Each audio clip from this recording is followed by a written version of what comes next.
Ancient Egyptian government officials. The type of government in ancient Egypt was a theocracy.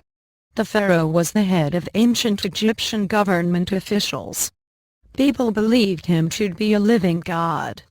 This status basically granted the pharaoh, who was, in almost all cases, a man, virtually limitless power and control over his subjects.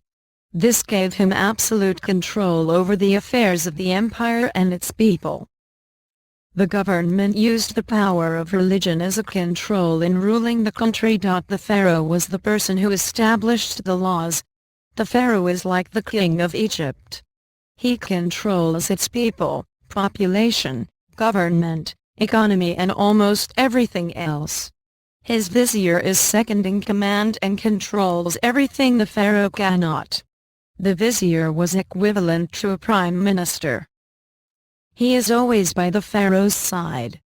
Together, as things need improvement or need to be solved, they will judge if a law should be enforced or not. If so, it will be reported to the community. So, the pharaoh establishes the laws and the vizier helps him. The vizier was also the judge of the high court. If you had a problem and it was not solved in the local courts or in the provincial courts, you could bring your problem in front of the vizier on a first-come, first-served basis. It was dangerous. The vizier's decision was final. You could end up in more trouble than you started with. But the vizier tried to be fair.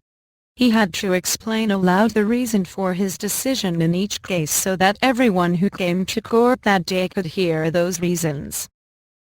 The government structure of ancient Egypt involved other officials including viziers, army commanders, chief treasurers, minister of public works, and tax collectors, all of whom answered directly to the pharaoh.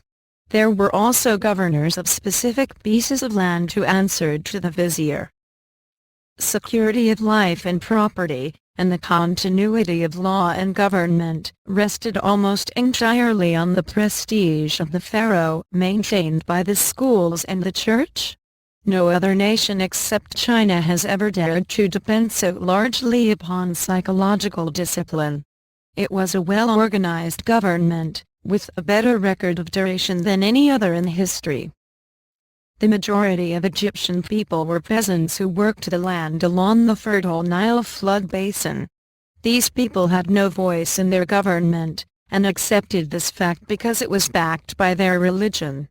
This mingling of religion and government is probably what kept Egypt so powerful and centralized during its high points.